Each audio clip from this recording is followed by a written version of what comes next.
Salve entre paz! Estamos novamente juntos aqui agora para o episódio 6 do nosso podcast, o podcast da paternidade, contando hoje com uma rica participação, a vasta experiência do renomado Dr. Felipe Becker, psiquiatra, psicoterapeuta especializado na infância e adolescência, membro titular da Associação Brasileira de Psiquiatria, coordenador do Serviço de Internação Psiquiátrica do Hospital Infantil Dr. Gesser Amarante, em Joinville, que é uma referência em atendimento e tratamento, e, além de tudo, também autor de livros fundamentais sobre o tema.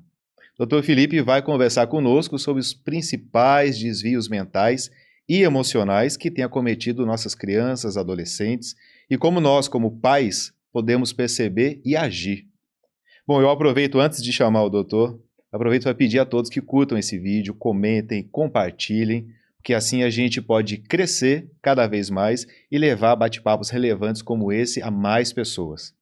Dr. Felipe Becker, uma honra tê-lo conosco no Entre Pais. O currículo é extenso, né?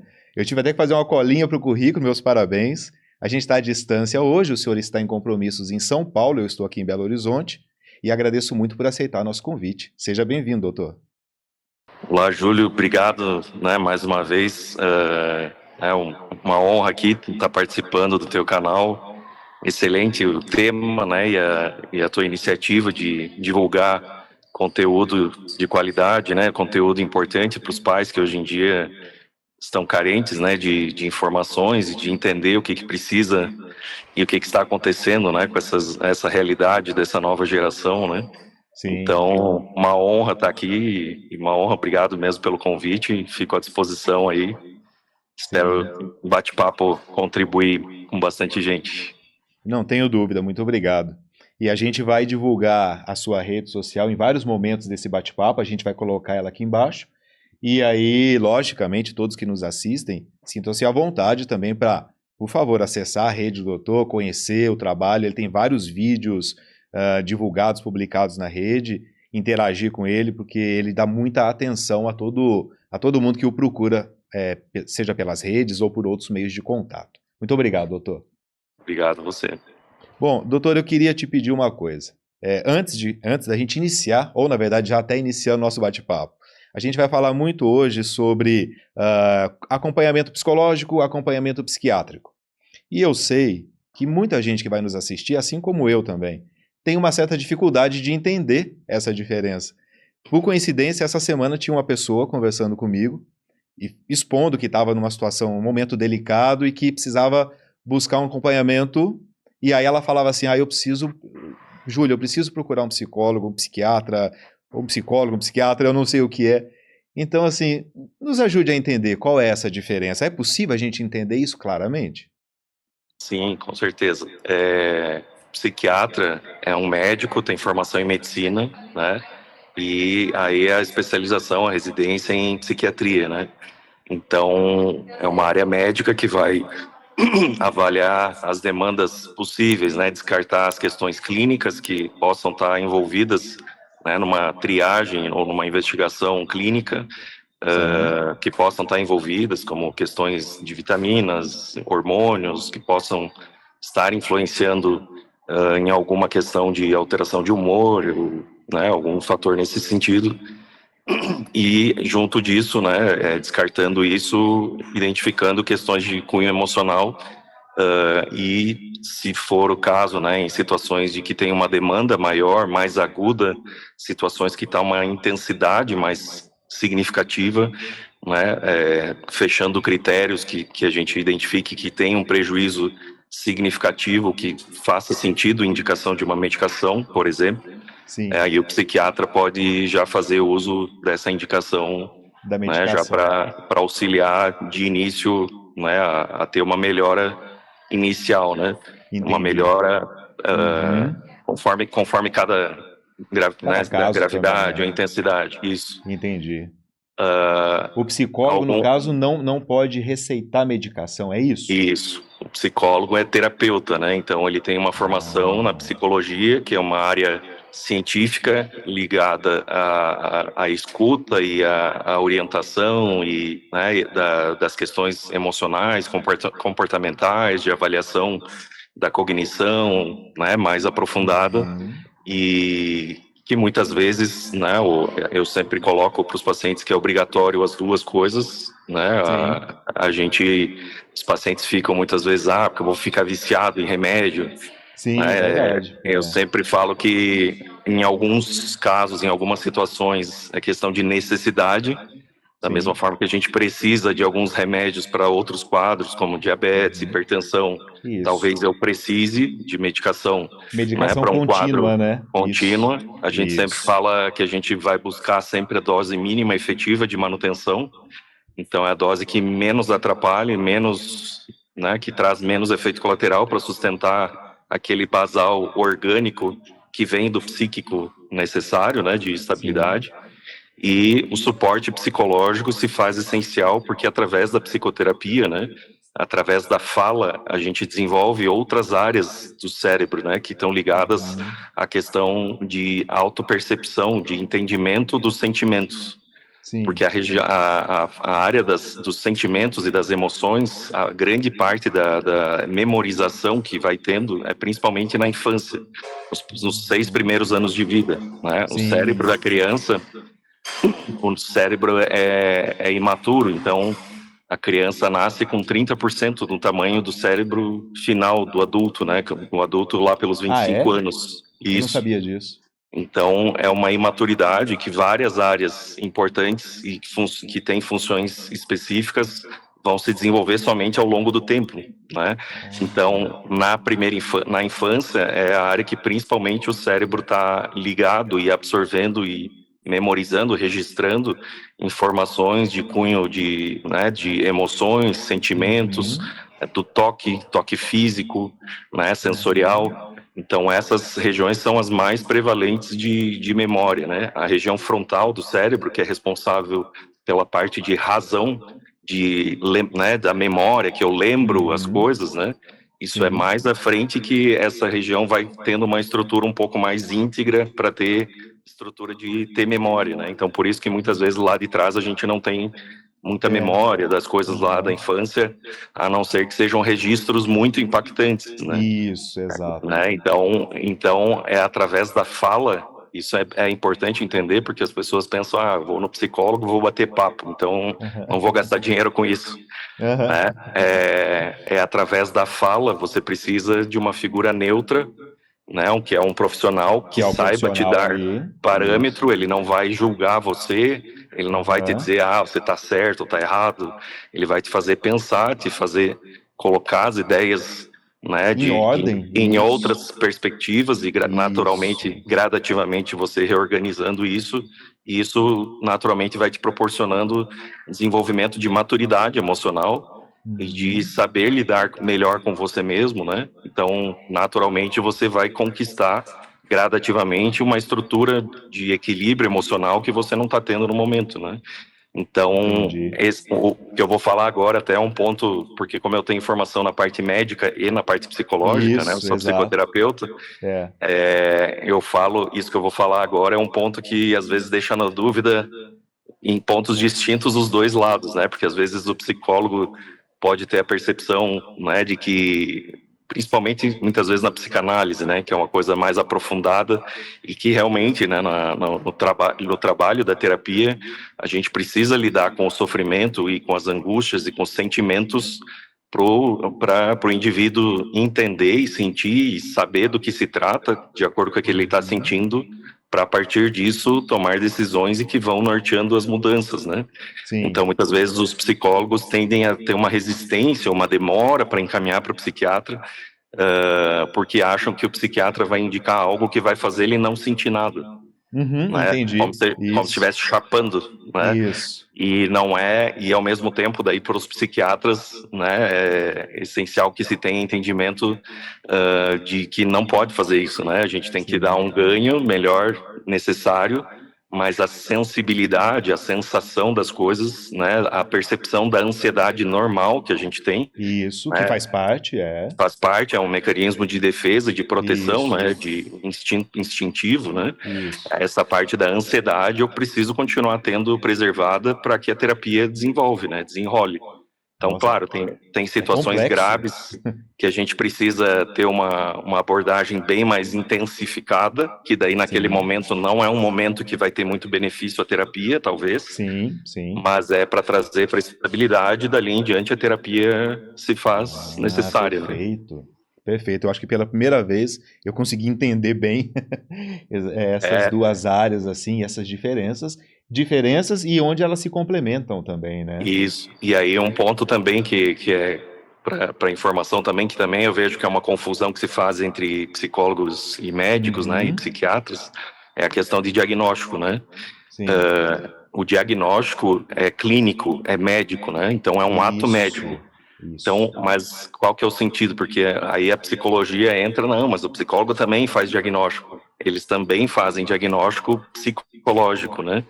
Então, em que sentido? Porque o psiquiatra, ele precisa de um diagnóstico, como em todas as áreas médicas, para eu tentar me aproximar ao máximo do que se trata, entender qual que é a estrutura e os prejuízos que estão né, surgindo ali, estão na minha frente, né? Para eu saber e nortear qual que é a estratégia de tratamento que eu vou colocar e o que eu espero de resultado.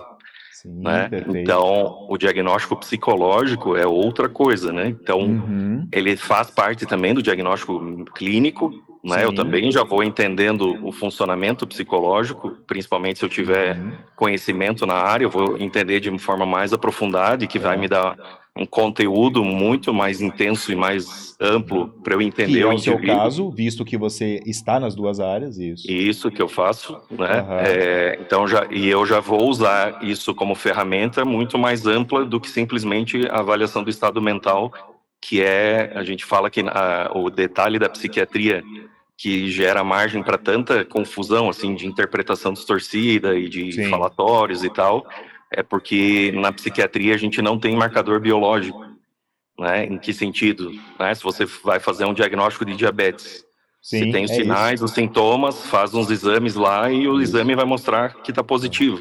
Você tem um número, né? Você tem uma referência ali. Você tem uma referência. Então, a diabetes é desse tipo, o remédio é aquele. Né? É isso. Na psiquiatria, a gente não tem esses marcadores biológicos, que seriam exames clínicos, né, laboratoriais ou de imagem que me confirmem um diagnóstico. Sim. Então, a avaliação esses marcadores são dentro da avaliação do estado mental. E isso é importante entender porque a especialidade médica habilitada e capacitada e treinada para isso, para avaliação de estado mental, é a psiquiatria. É a psiquiatria. Muitas pessoas acham que vai no a neurologia não tem esse treinamento, né?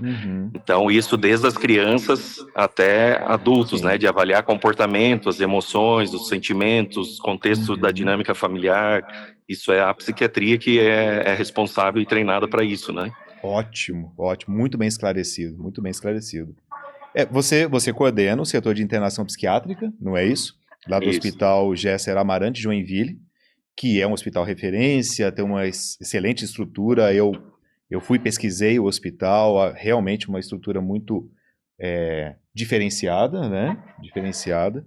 É 100% SUS, não é isso? É um hospital diferenciado. Eu sempre que mostro fotos assim em algumas palestras, as pessoas acham que é impossível que seja SUS, né? É um hospital, bem isso. É um hospital gerenciado por uma organização não governamental, que é das freiras, são umas freiras de Curitiba, né? Sim. Mas ele é bancado 100% pelo Estado e o tempo todo, né, com altíssima excelência de tratamento e de atendimento e de supervisão, né? E eu participei, então, desde 2012, né? Foi um processo da Vara da Infância e Adolescência que cobraram do Estado que tivessem 4 vagas de internação psiquiátrica no Estado, que não tinha nenhuma vaga. Que não tinha nenhuma, né? Então, a gente iniciou do zero lá, com 4 vagas iniciais provisórias, e aí, quando eu entrei, já tinha um projeto para 14 leitos, né? Que é o que a gente tem hoje. Que é o que tem hoje, né? na época eu pensei, né, do jeito que as coisas acontecem no Brasil, eu pensei, não, isso não vai acontecer nunca, né? Mas aos poucos foi indo. Hoje a gente tem uma estrutura de 1.000 metros quadrados, é um andar inteiro, e dentro de hospital geral, que isso eu acho que um dos poucos lugares, um dos primeiros lugares, aliás, no Brasil que isso aconteceu, né? Então é um andar inteiro dentro de um hospital que atende todas as outras áreas, né? Isso. E com uma área interna ali, externa, mas dentro do hospital, uma área recreativa, né? Isso. Com tudo de altíssima qualidade, né? Piso emborrachado, né? Tem todo o atendimento que totalmente eles adequado, precisam, né? Então, é uma área que exige muito, né? Eu tive que desenvolver tudo ali, né? Protocolos de tratamento, protocolo de cuidado das equipes de enfermagem, até acompanhar as obras, né? Porque os engenheiros não sabem exatamente, na época nem sabiam que tipo de quadro poderia internar, né? Isso até quando a gente descreveu os leitos do estado, eles se assustaram na época quando eu disse que poderia internar por dependência de tela, né, que poderia internar autismo, que internariam tentativas de suicídio. Eles achavam na época que só seria internação para dependência química. Né? Então, quando eu fui descrevendo esses pontos aí, o povo achava que eu tava viajando, mas era só o início. E até por acaso, em 2012, que foi o início do processo lá, foi o início que as telas começaram hoje os estudos mostram, né, a questão das telas. Esse foi o ano da virada, né? Foi o ano da virada que todo mundo começou a ter acesso, né? Então a partir de 2012 que começa a demonstrar os declínios da questão de estrutura emocional e de aprendizagem no mundo inteiro, né? Da geração dos jovens a partir do momento que tiveram acesso fácil e contínuo para as telas, né? Pois é, esse é um tema sempre presente nas discussões atuais, né? A gente já trouxe esse tema também aqui no nosso podcast, mas ele é um tema sempre presente, realmente. O que você estava falando aí, e aí já me desperta aqui uma curiosidade. A gente consegue enxergar em números estatísticos, levantamentos e tudo mais, sobre o cenário no Brasil, com relação a essa questão da saúde mental e emocional dos jovens e adolescentes? A gente consegue enxergar em números, assim, por faixa etária, quais são os principais, eu não sei, só até por favor me oriente, se eu falo desvios, se eu falo problemas, se eu falo doenças, qual que é o termo correto. Mas a gente consegue enxergar isso em números por faixa etária? É que o que acontece, isso até é uma coisa que eu sempre chamo atenção, quando a gente fala em, por exemplo, um acompanhamento psiquiátrico na infância, né, quando a gente fala em transtorno, é porque eu já tenho critérios que preencham, né, um número diverso, né, um número X de sintomas ou de alterações comportamentais que fechem um quadro, né, e aquilo ali já me deixa claro a condução e de forma mais clara. Como se fosse um checklist, né? De uma forma simplista, um checklist chega num ponto que você fala, ok, preenchi tantos itens, o diagnóstico é esse, o transtorno é esse. Isso. Acontece que na infância, diferente do adulto, né? A gente está falando de uma fase que está acontecendo o neurodesenvolvimento. Sim. Então, a cada ano que passa, o desenvolvimento cerebral dessa criança está acontecendo. Né? Então, muitas vezes, quando a gente avalia a criança, ela tem o que a gente fala que são sinais ou sintomas-alvo. O que seria isso, né? São alterações ou comportamentais ou questões que estão aparecendo que aquilo isoladamente não quer dizer nada, né? Entendo. Mas aquilo está produzindo algum prejuízo e que a abertura do quadro pode acontecer com o passar do desenvolvimento, né? Então, exato, porque aquele processo é dinâmico, né? O desenvolvimento está acontecendo, né? Então o raciocínio sempre, né? Quando a gente pensa na psiquiatria da infância, a gente precisa pensar o que vem acontecendo e o que está por vir, pelo que vem acontecendo, né? E o psiquiatra da infância precisa ter um conhecimento do que seria o normal esperado para cada etapa, né? Dentro de uma média, assim, o que seria esperado, que já deveria estar acontecendo e que possivelmente a criança esteja com algum atraso, alguma dificuldade. Isso, algum atraso ali, Isso, então eu sempre falo que a gente precisa ter muito cuidado com a questão diagnóstica. Eu prefiro 1000 vezes, né, ter um acompanhamento que eu sei o que eu estou vendo, mas que eu não necessariamente, porque no momento que eu falo um diagnóstico para os pais, por exemplo, né, já tem todo um impacto e uma mudança enorme. Total, né? imagino. Então, claro que tendo um prejuízo significativo já sendo identificado, é óbvio que a gente já vai, né, na questão diagnóstica. Mas muitas vezes uma abordagem que precisa ir sendo feita de coisas mais simples inicialmente, né? Que é identificar ajuste de rotina, questões do uso de telas, falta de atividade física, descartar transtorno mental no contexto familiar, ou o pai ou a mãe, que isso é extremamente comum. Que não identificado e não tratado. Não identificado, né? A gente tem que pensar que a criança, ela é reflexo do meio, né? Então, a criança é o ponto mais sensível do meio. A chance de eu estar levando meu filho para atendimento e, na verdade, o pai ou a mãe é que deveriam estar indo para tratamento é muito grande, né? Então, são detalhes que às vezes... eu lembro de uma chargezinha até que eu pus um post uma vez, que era o pai e a mãe apontando o problema da família na criança, né? E isso é muito delicado, entende? Porque pensa num sentido assim, ó, eu não estou sabendo lidar com meu filho, por exemplo, isso acontece inconscientemente, né? E ele está com demandas e eu vou levar no psiquiatra. Aí se o psiquiatra bota um diagnóstico, o que os pais vão ter em mente? Viu? Era alguma coisa. Isso. Então acaba com facilidade não se apropriando da responsabilidade deles mudarem, né? E acaba piorando ainda, delegando, porque já que tem algo, delega para quem está tratando. Então é o psiquiatra, é o psicólogo que vão fazer o que ele precisa. Entende? Então até piora ainda mais. Então é muito delicado isso, né? Se a gente não ter cautela, né? Não tiver cuidado. A gente falou no episódio anterior aqui, a gente estava falando sobre educação e tudo mais, e a gente falou algo que vai nessa linha. Chega um ponto em que, às vezes, os pais delegam a educação do filho aos professores.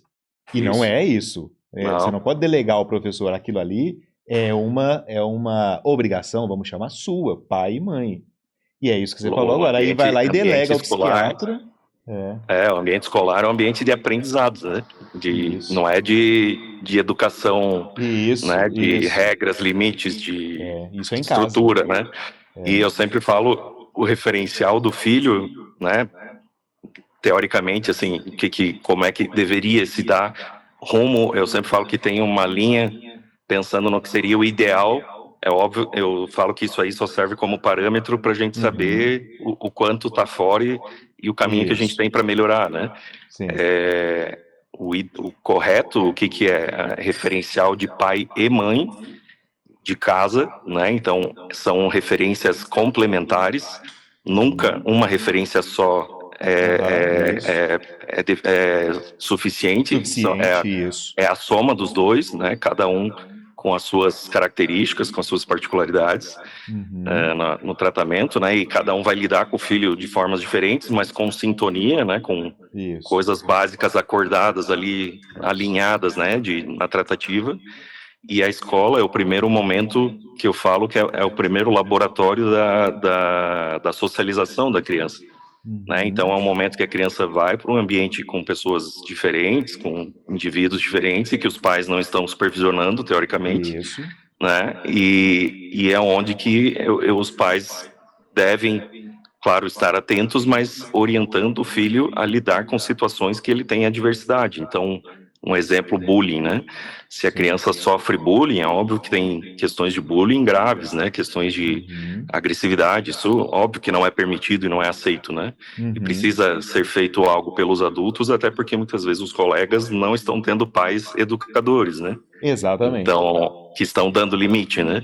Isso. Mas dentro do possível, os pais precisam estar junto com os filhos, passando orientações, informações, quando tem situações assim, para saber lidar com a situação. Né? Porque eu preciso aprender a lidar com as situações, porque é o que eu vou enfrentar na vida adulta. Na vida adulta, na vida eu não vou ter quem resolva por mim. Isso. Então, hoje em dia, a gente vê muitas vezes uma inversão nesse sentido, né? De qualquer coisa que aconteça com a criança, é o professor, é a escola, é todo mundo né? E a vida não vai fazer isso pela gente, né? A vida não vai vir resolver as coisas por nós, identificar que aquilo foi um problema para mim, né? É um jeito infantilizado de pensar que, né? E a criança está sendo desde pequena preparada. Esse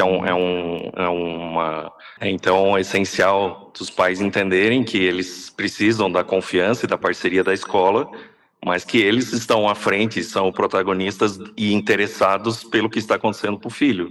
Né? O professor precisa ensinar, né? E ensina 30, 40 crianças, né? E os pais estão atentos ao que vai acontecendo. Então, da mesma forma, muitas vezes os professores identificam alterações comportamentais que às vezes os pais não enxergam. Então, essa comunicação é importante, mas para que os pais façam coisas, né? Ou se comuniquem e tenham um canal aberto com o filho para ter essa troca, né? E vão orientando, passando né, informações para que o filho saiba mudar comportamento ou lidar com situações difíceis, para ele saber que ele, falando e se comunicando, ele enfrenta a vida, né? Ele enfrenta os problemas dele e vai vencendo gradativamente, né? Eu quero pegar um gancho no que você falou, porque eu achei muito interessante a questão dos pais olharem se não tem um histórico ou né, alguma coisa não detectada ou detectada e não tratada com eles próprios, né? Eu estava recentemente no local público, num parque aqui em BH, com a minha filha. Enquanto ela estava num brinquedo junto com uma outra menininha, e essa menininha tem espectro autista. E aí a menininha estava sendo acompanhada ali pela babá. E aí a babá acabou engrenando uma conversa comigo, porque ela estava receosa da menininha não aceitar bem a minha filha no brinquedo com ela, mas as meninas não tiveram problema. E aí a babá começou a comentar, ela falou, não, porque ela tem um autismo nível X, o irmãozinho dela é menor, tem autismo no nível mais intenso do que o dela, comunicação é quase zero, a babá estava falando. E aí eu falei, nossa, caramba, né? A situação deve ser difícil de lidar, né? Com as duas crianças, tudo. E aí ela falou, pois todo mundo acha que o pai é autista, mas ele não aceita. Ele não aceita que se fale isso para ele e ele não aceita procurar um médico para tentar diagnosticar. Ele rejeita a ideia. E aí quando você fez aí o seu comentário, eu me lembrei dessa história. Então, de fato, isso acontece mesmo, né? Sim, no autismo, a figura paterna, em torno de 60%, 70% a probabilidade do pai ter traços do espectro, pelo menos. Olha só. Não necessariamente o autismo, o quadro completo, né? Sim. Mas traços importantes que já podem justificar a necessidade de tratamento, né? E isso é uma tratativa que eu já tenho, por exemplo, no consultório, quando eu trato crianças autistas, eu naturalmente, no mínimo a mãe, eu trato junto. Entendi. Né? Porque até por ser através dos cuidados, a criança precisa, pensando até no conceito da genética, né? Sim. A genética, ela pode ser passada do pai e da mãe, né? Um percentual de cada um, mas a genética ela vai ser expressada para pior ou melhor, de acordo com a influência do meio. Sim. Então, conforme ela recebe as questões, né, afetivas, comportamentais do pai e da mãe, é o modo com que a expressão dos genes bons ou ruins vai acontecer para mais ou para menos, entende? Então, hoje, né, o autismo, os estudos e as pesquisas ainda estão muito longe de ter uma eficácia, né, de tratamento e tal, e eu tive que desenvolver muito meu modo de tratar, porque, né, com o que existe de protocolo de tratamento no autismo hoje, né, que a referência são os Estados Unidos, a gente não faz nada, que são 2 medicações só, né, então a gente teve que estudar muito e ver outras possibilidades de conseguir auxiliar, e também pensar com um espectro mais amplo, né, essa parte de eu ter o conhecimento da parte psicoterápica, psicológica, me fez entender e aprofundar de investigar o contexto familiar E aí eu vi que era obrigatório, né? Porque a criança, ela é o ponto sensível e dependente do meio. Então esse meio tem que ter estrutura e não pode desestabilizar junto com a criança, né? Doutor, então, assim, porque o nosso bate-papo, eu tenho, né, a gente sempre elabora um roteiro base, mas ele é dinâmico, né? E Sim, mais à frente, eu ia entrar diretamente nessa questão do autismo, mas como a gente já está falando disso, eu quero antecipar aqui, eu vou antecipar essa questão. Hoje em dia, talvez seja uma percepção apenas minha, mas acho que não, é fato. A gente vê muito mais, a gente tem muito mais acesso à informação, a gente vê muito mais relato de casos de autismo. Eu me lembro, eu tenho 48, quando eu era mais jovem, sinceramente, eu mal me recordo de ouvir o termo. E hoje em dia a sim, gente ouve de uma forma muito comum. Então tem casos em várias idades, crianças, pessoas adultas que descobrem depois de adultas. A gente vê hoje, inclusive, graças a Deus, aí muito mais respeito pela situação toda. Então, você vai no sim. shopping, tem estacionamento exclusivo ali dedicado, tem brinquedos sensoriais, tem toda uma preocupação em acolher isso. Aham. Isso é muito importante. Mas é uma percepção apenas, ou de fato os números aumentaram, ou o que aumentou foi, o que evoluiu foi a ciência, a medicina? Consegue nos ajudar a Eu, entender eu isso? vou, eu vou te dizer da minha percepção, tá? Perfeito, perfeito. Porque não tem, a ciência não consegue afirmar isso. Não, Nós não. estamos Quem? até, desculpa, nós estamos Sei. no mês que é o mês É isso. referência, não é? Estabelecido pela ONU, não é isso? Que é o Exato. Abril Azul. Dia 2 de abril. Isso. 2 de abril é o Dia Mundial, né? Né, de conscientização do autismo. Isso, isso. Eu vou te dizer da minha percepção, porque tudo que se envolve num quadro psiquiátrico, né, psíquico, são múltiplos fatores, então seria leviano a gente pensar que uma afirmativa única e Isso, exclusiva única. seria, né, Sim, assertiva. perfeito.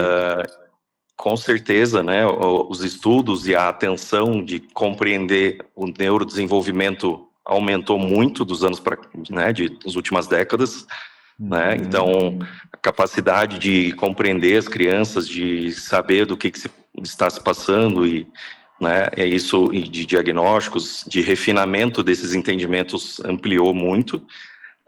Mas tem alguns pontos que eu observo, assim, inclusive que muitas vezes são colocados como critérios sempre ligados à questão genética, mas eu penso muito também numa questão comportamental, né? Por exemplo, uma das características que poderia ter uma probabilidade maior de filhos autistas seriam pais mais velhos, né? O que Sim. que eu penso, o que que eu vejo e penso, né, e analiso sobre questão de pais mais velhos. São pais que já têm mais tempo de vida, que já têm mais consciência da realidade, mais consciência do que pode dar certo ou dar errado, que tem uma visão mais real, Sim, mais íntegra. isso. Ao mesmo tempo, isso, dependendo, pode trazer uma preocupação excessiva, né? E aí, hoje, com a gente tendo acesso às informações, né, a gente tende a ler muita coisa que não necessariamente seja. E Sim. aí, um cuidado excessivo e um excesso sobre os filhos, né? Um excesso de cuidados, que antigamente isso não existia. Se a Não gente pensar na existia. nossa geração, Não existia. né, tinha um distanciamento afetivo, emocional ali, eram os cuidados necessários, mas o Isso. filho estava lá, tinha que se virar, tinha as rotinas, mas não estava Isso aí. os pais o tempo todo, o que tem na escola, querendo resolver Isso. problema do filho com um amiguinho, Não mesmo. né, brigando com a mãe porque o filho fez isso, né?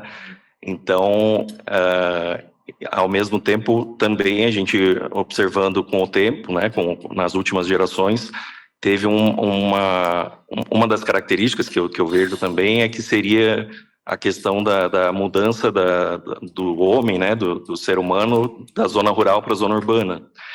Então, Sim. tenderia, né, a gente vê hoje uma restrição de espaço também de convivência, né? Sim. Então, a pandemia mostrou isso, né? Com o isolamento, as famílias desesperadas, né? A gente vê, como é que essa família vivia bem se não consegue ficar junto, né? Isso, se não consegue se falar. Então, pensa uma criança autista num apartamentinho pequeno, por exemplo, demandando, o nível de estresse de todo mundo naturalmente aumenta, não tem como não, né? Sim. E aí é uma coisa que está interligada. Então, analisando a questão ambiental, são alguns pontos que eu identifico, né? A questão do acesso à informação rápida, que são excelentes para algumas coisas, mas para outras nem tanto, né? E aí traz uma insegurança e muitas vezes uma limitação de que se eu sei muita coisa, eu tenho a percepção de que eu não sei nada, né? Isso. Então, tipo, aí possivelmente aumenta a insegurança, né, de muitos pais de, será que eu tô acertando? Será que eu tô errando? O que, né? E aí o fazer demais acaba muitas vezes tendo esse fator ambiental estressor. Ao mesmo tempo, obviamente, tem questões que a gente analisa de cunho de evolução da espécie humana, né? A gente está cada vez observando que o ser humano está tendo mais acesso, lidando mais com as emoções, que são áreas extremamente refinadas, que são as últimas que a gente vê na espécie humana que vem se desenvolvendo, né? Sim. Então, são áreas como se fossem mais recentes e somado a esses fatores acaba tendo, né? Então, aí também tem, obviamente, fator genético, né, dos pais. Sim. O pai tem uma característica, o autismo é muito mais comum nos homens, né, nos meninos.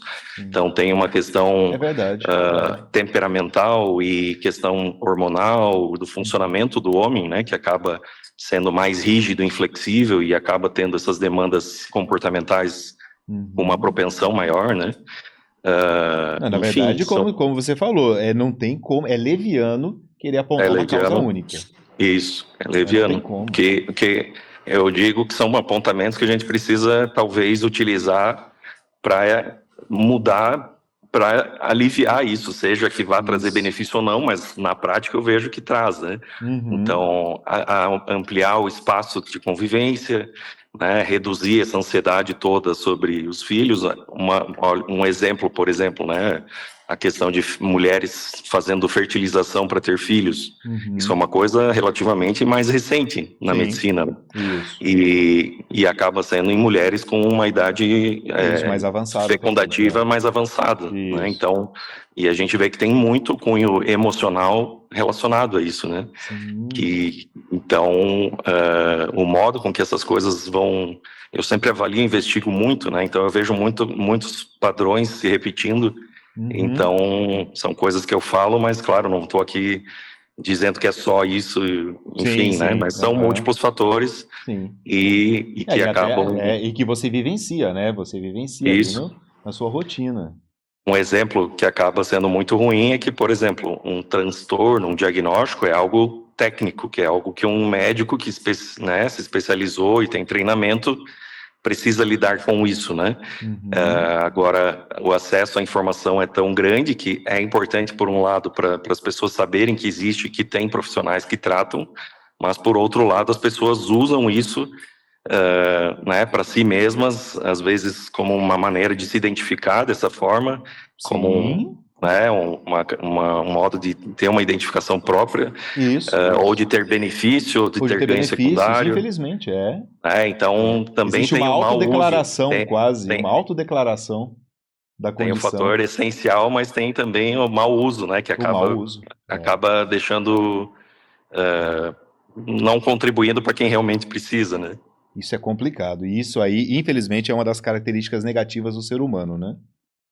Que aí entra questões de políticas públicas. Que monte também de coisa.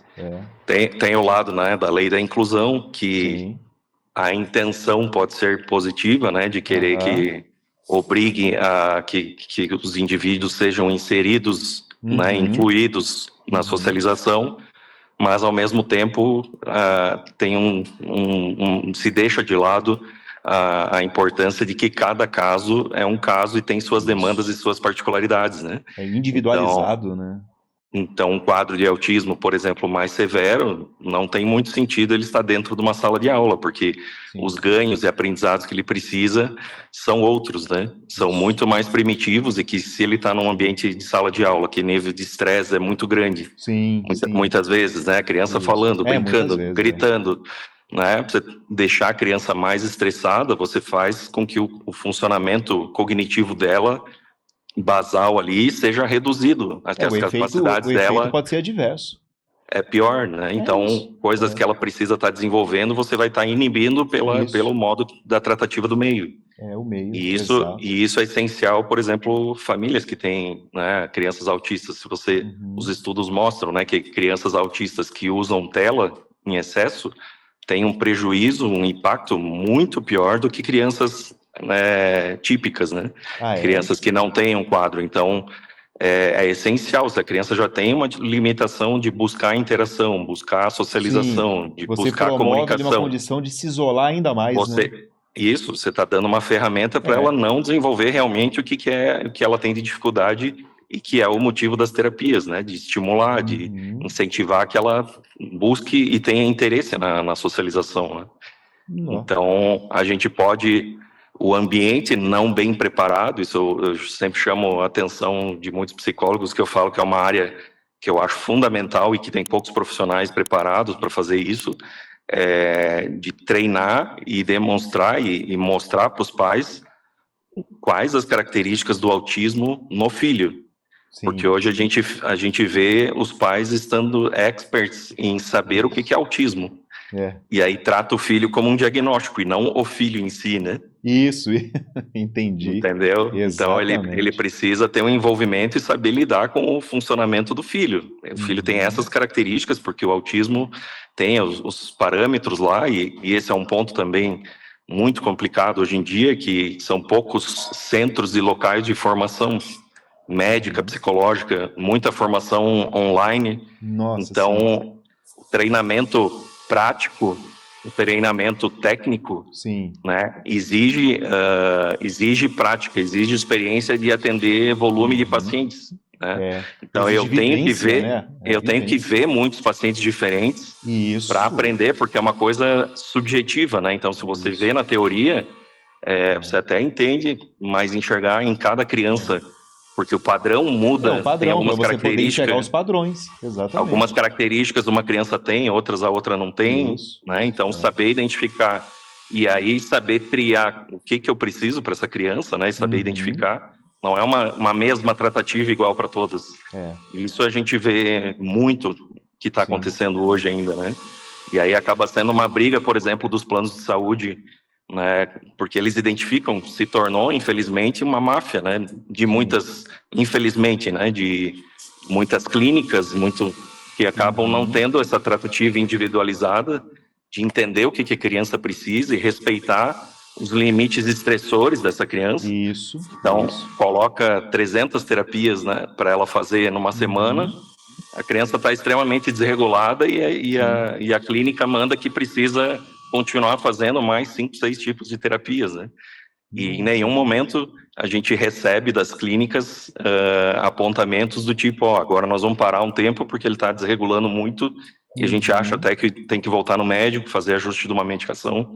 Em nenhum Uhum. momento eu recebo pacientes assim, entendeu? Então, segue sendo feito porque, infelizmente, tem um fator financeiro por trás, né? É. Então, é Acaba uma... movimentando outros interesses, né? Exato. Bom, pensando ali no cotidiano, ali no hospital, né, setor de internação psiquiátrica e tudo mais, autismo, eu vi, né, você falando bastante nos seus canais e tudo mais sobre a questão da depressão infantil, Sim.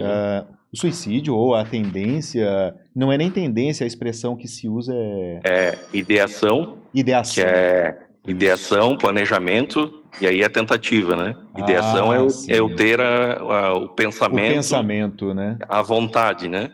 Sim. E Ou o aí, interesse. o que que eu fiquei pensando ao acompanhar tudo isso através dos seus canais?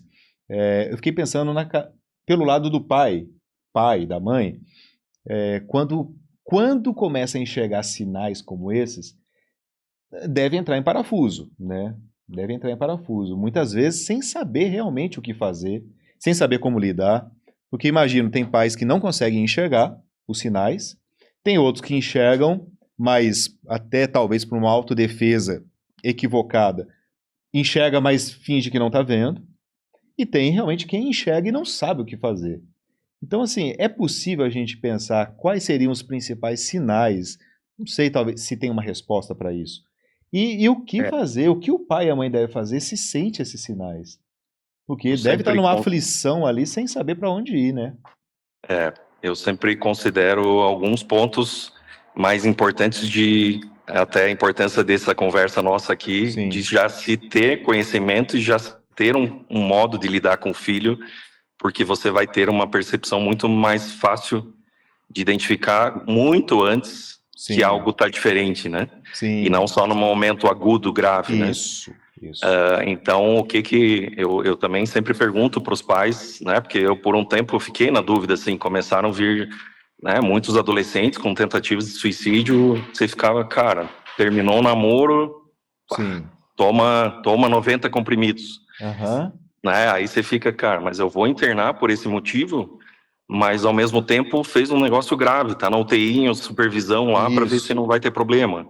Uhum. Sabe? Então, eu fui percebendo que a gente não tem muito parâmetro, porque Sim. o adolescente, ele está numa fase imatura, normal do desenvolvimento Uhum. cerebral, onde a região frontal, que é responsável por tomada de decisão, mensurando consequência de longo prazo e capacidade de autocontrole, não estão desenvolvidas, né? Uhum. Elas vão terminar o desenvolvimento lá pelos 25 anos, então tem uns 10 anos pela frente, Uhum. né? Então, as coisas que acontecem na adolescência são no impulso, são sem mensurar muito causa-consequência, né? E hoje E tem o eu risco, às acabei, vezes, da gente julgar aquilo e falar: ah, mas isso aí, que frescura, isso não é motivo para tanto. Mas para ele é, né?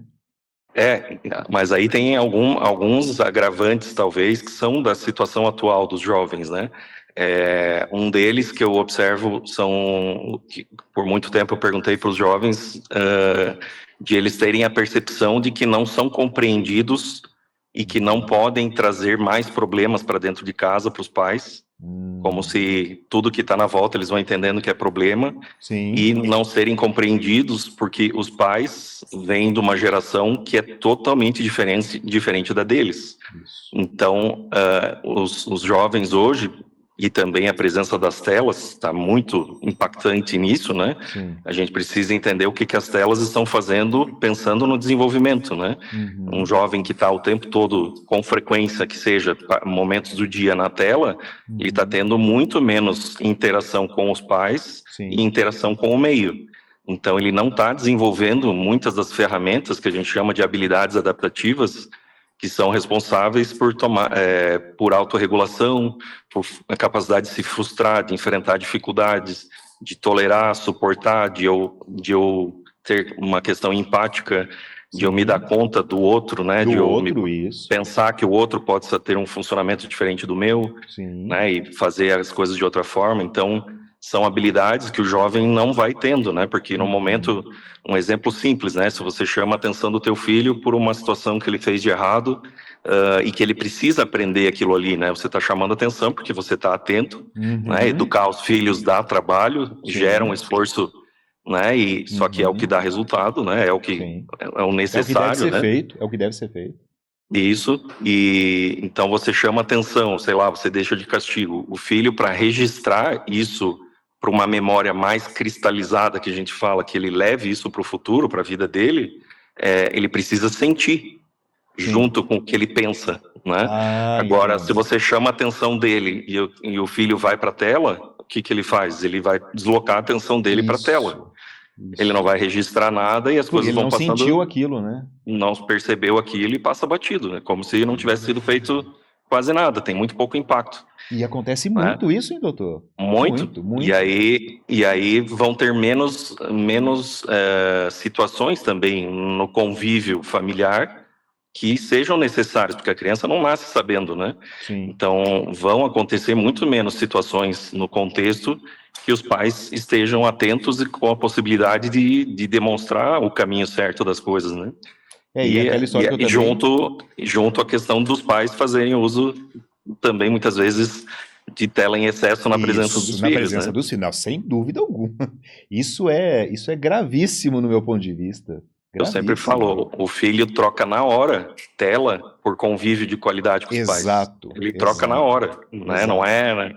Agora, depois de muito tempo, ele estando... E aí eu falo que é um abandono, né? Se você Aham, vê é isso. deixar o filho anos né, só na tela, isolado no quarto, você está abandonando o filho, você não está nem aí para ele. Você não está e achando que isso é coisa do adolescente, isso... Não, se você não tentar se informar do que se trata, né, e se envolver e saber do que acontece, então, se no dia a dia você mantém um canal aberto, só isso já é muita coisa. Manter um canal aberto para que o filho possa, pelo menos, dizer que as coisas não estão bem, ele não precisa até trazer porque, tudo. Assim, a criança e especialmente o adolescente, se você tiver uma criança ou um adolescente que traz para você a informação de que pai, mãe, não estou bem, você já está no lucro hoje em dia, porque ele está se comunicando. Mas se ele traz para você o sinal ou a comunicação e você não abre a porta para aquilo, ele pode tentar uma segunda vez, talvez uma terceira. Depois ele não traz mais, né? É porque eu falo que é uma panela de pressão interna, né? A tentativa de suicídio é para sempre isso, para todos os quadros. Não é que o indivíduo quer morrer, ele quer acabar com o sofrimento. Isso. Né? Então, se eu tenho a percepção de que eu não posso contar com os outros, né? Que os outros não me entendem, que não adianta eu falar que eu não vou ser compreendido, a panela de pressão só aumenta. Agora, se minimamente eu tenho a percepção que seja a mãe ou mais o pai, né? Que eu possa no mínimo dizer que eu não estou legal, que eu preciso de ajuda, por mais que eu não saiba o porquê, o motivo, mas que ele saiba que pelo menos esse canal ele tem, isso já é muito menos pressão interna emocional, né? Então a possibilidade para ir para um risco de suicídio é muito menor, se só esse fator já existe. Né? E uma das coisas que fazem a construção dessa percepção de que não dá para contar com os pais são os pais virem, né, de um histórico de uma geração anterior, onde não teve esse desenvolvimento inserido nas telas, e que os pais, isso eu vejo direto lá, né, os pais colocam como se, não, mas eu proporciono, né, o meu filho tem o melhor celular, hoje vai na escola particular, eu não tinha nada disso na minha época. Né? Proporcionando bens materiais, eles acham que o filho não pode ter problema, né? Isso. E às vezes, se o filho está tirando notas boas, que aquilo está tudo certo, né? Ele não tem motivo para ter depressão, ele tem tudo. Exato, e a gente precisa entender que a estruturação do desenvolvimento das emoções e de capacidade de enfrentamento é nas dificuldades que eu amadureço, não é nas facilidades. Não é nas facilidades. Então, hoje já tem estudos demonstrando que o coeficiente de inteligência dos filhos é menor do que o dos pais. Eu já vi esse estudo, realmente. E é impressionante isso. Porque o coeficiente de inteligência não é a inteligência de conhecimento de conteúdo, né?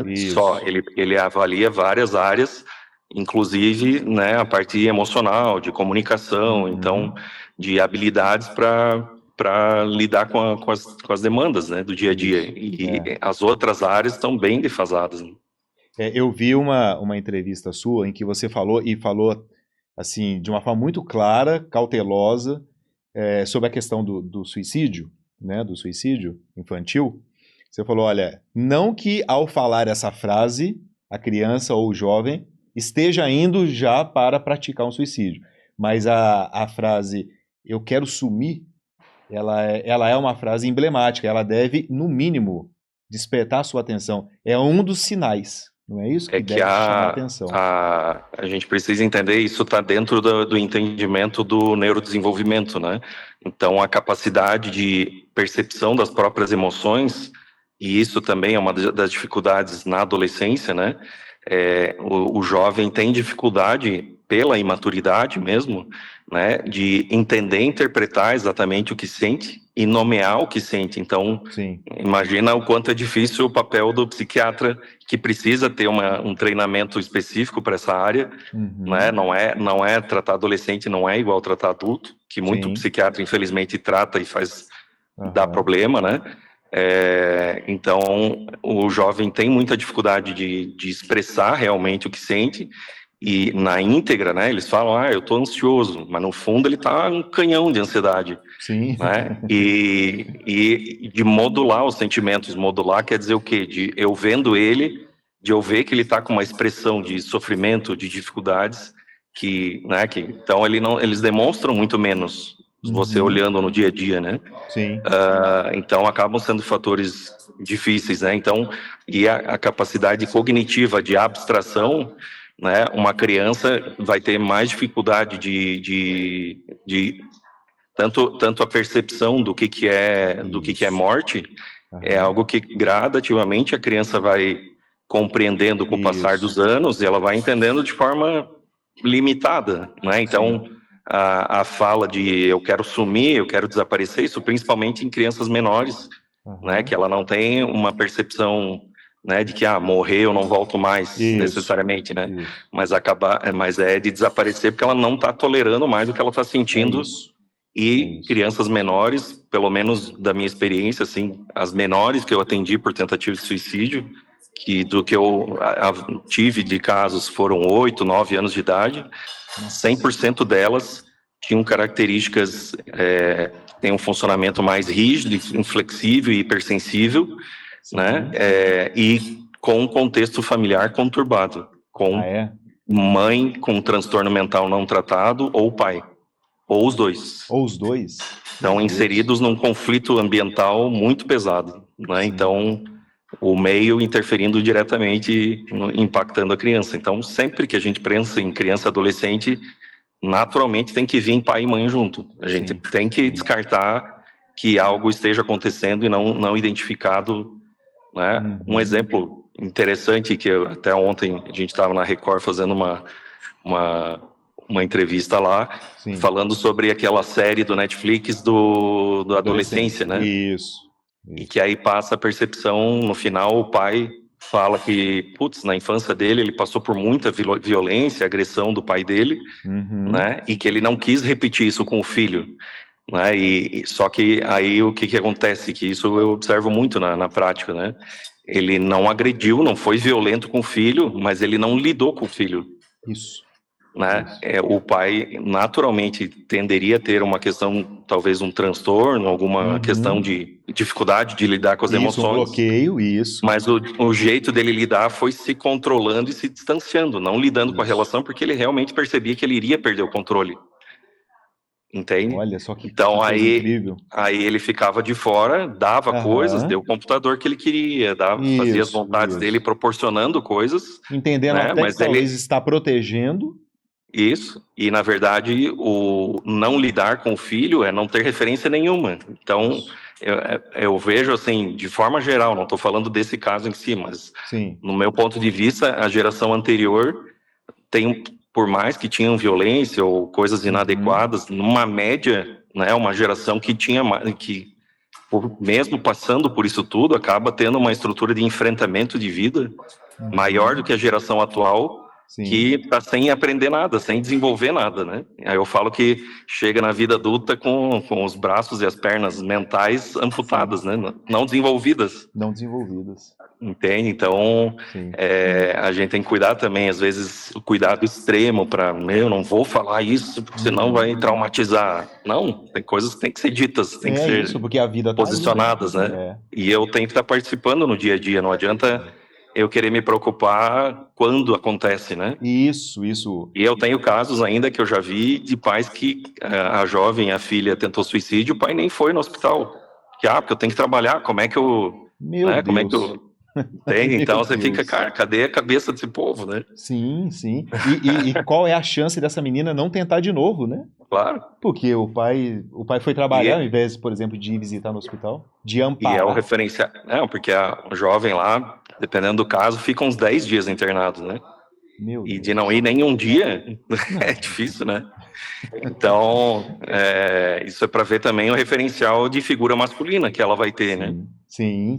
Não totalmente ter um referencial, quando eu não me coloco na relação, tanto o pai ou a mãe, são as referências de relacionamento afetivo que o filho não vai ter. Isso vai se refletir depois lá na frente na relação conjugal dela.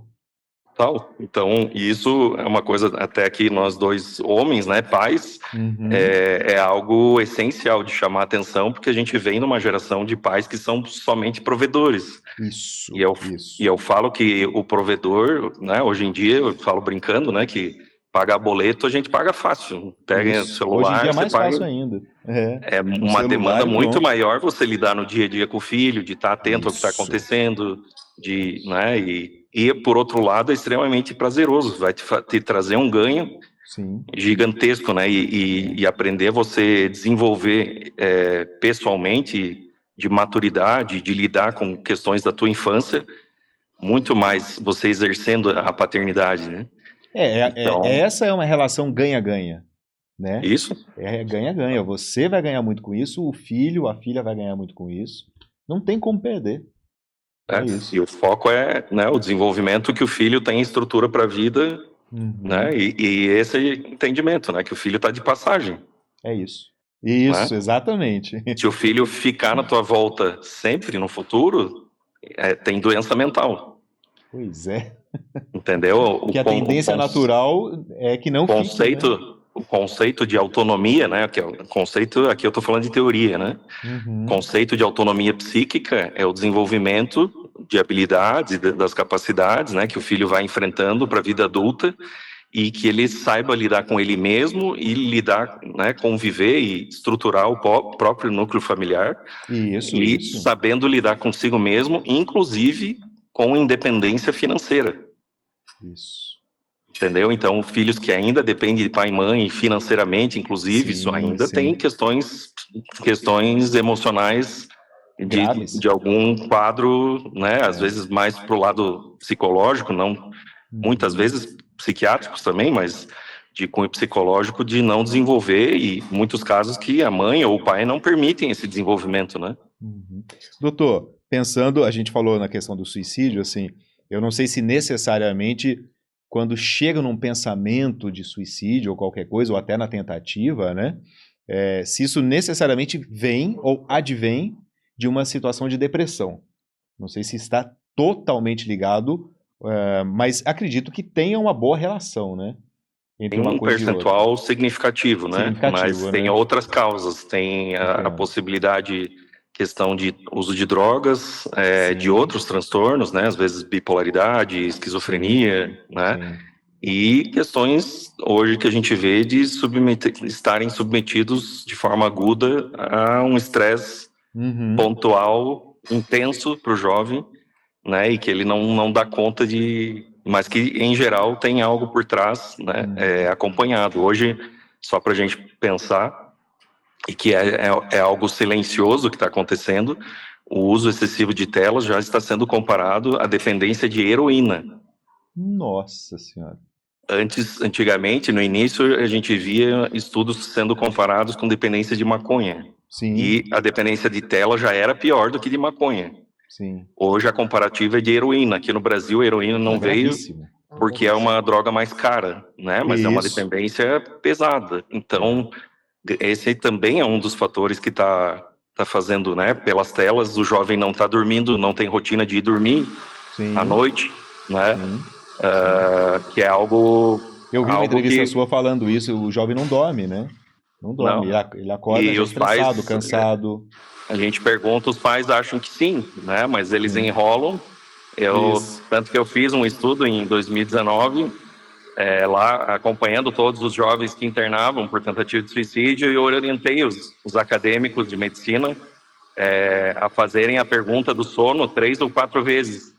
Porque eles tendem a responder o que a gente quer, né? Então, não, eu durmo 10 horas. Aí depois tu pergunta, não, 11, meia-noite, você vai ver, ele dorme 3, 4 da manhã, entendeu? Isso aí. E aí aumenta a ansiedade, aumenta estresse, aumenta a irritabilidade, sono durante o dia, fica desatento. Só vai virando uma bola de neve, né? É um turbilhão, Isso.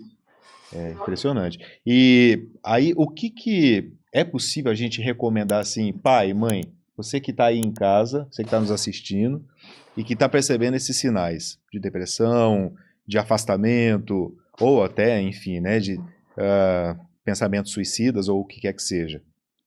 O que fazer? Então, assim, procurar ajuda é o caminho, não é, doutor? E procurar ajuda, porque tem aquele pensamento, aquela barreira, que até a gente comentou, vou gastar dinheiro, eu não tenho dinheiro, como é que eu vou procurar ajuda se eu não tenho dinheiro? Sim. Dá para procurar uma ajuda, é necessário, independente dessa questão financeira. Dá para ir atrás desse benefício, não dá, doutor?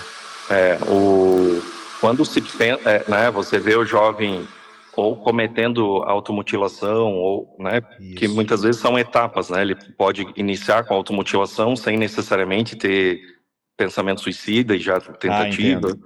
né? Às vezes são etapas de níveis, né? De intensidades, né? Então, mas tendo automutilação ou desejo de automutilação, eu já indico que busque psiquiatra de imediato, né?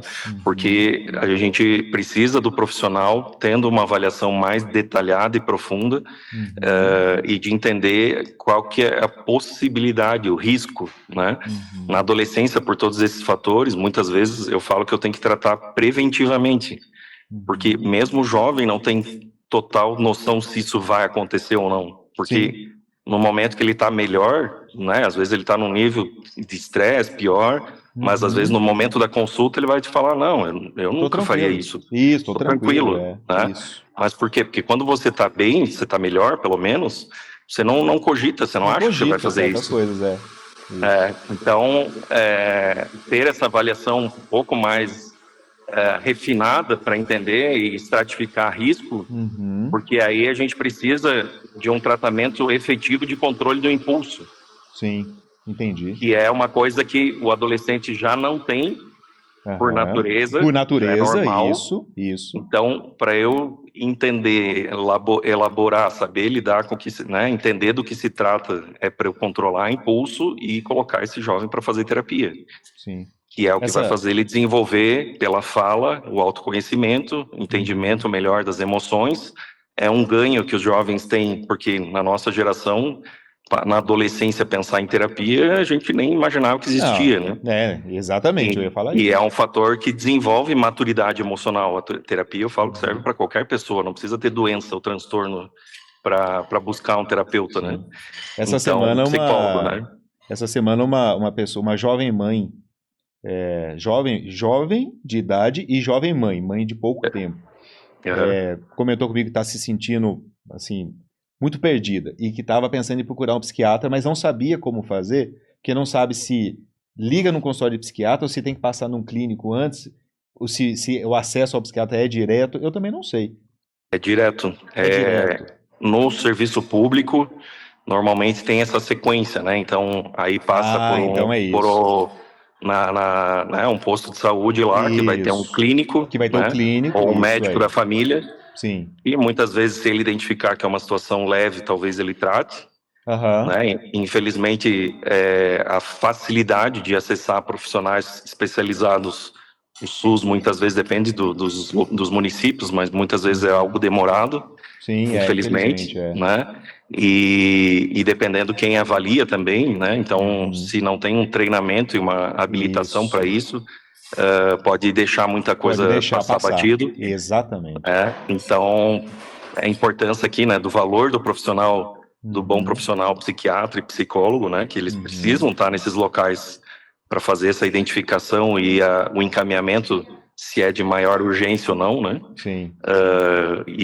Mas no geral, assim, buscar o psiquiatra direto. Ótimo. Entende? No serviço público talvez tenha essa sequência, né? Vai mas se a pessoa tiver acesso a um convênio, por exemplo, ela consegue ir direto no psiquiatra, não precisa ir para um clínico, né? Sim. Que você vai tirar já a dúvida na fonte, né? Que já vai tirar, né? Já vai tirar a dúvida e já vai tomar a decisão e os encaminhamentos, né? Um outro ponto essencial que a gente considera como fator de proteção para o suicídio é a atividade física. Sim. A gente é uma coisa até meio esquisita, né? Porque antigamente a gente jogava bola e fazia, e hoje no consultório tem que obrigar, né? Eu falo para os pais, é obrigatório, né? É como se tivesse que estudar, a obrigatoriedade de estudar, de fazer atividade física é a mesma. Né? Porque é um fator que alivia muito o controle de estresse, de ansiedade, de manutenção de equilíbrio emocional. Então, é uma perna importante de manutenção de equilíbrio emocional que se sustenta, né, para o adolescente, isso para qualquer pessoa, né? Para qualquer pessoa. Não é só para criança. Isso. Perfeito. Então, é obrigatório, né? Um dos pontos, o acompanhamento psicológico, mas várias vezes a gente tem que cobrar acompanhamento, atividade física, né? E eu tenho que brigar, às vezes, com os adolescentes. Cara, tu vai fazer, vamos lá, acha um esporte aí, alguma coisa, não tem opção. O nosso operador de estúdio aqui, ele tá Ele tá até ameaçando desligar da tomada ali já os equipamentos. Porque o bate-papo tá muito interessante e ele já fez um sinal. Vou Sim. tirar da tomada. Brincadeira.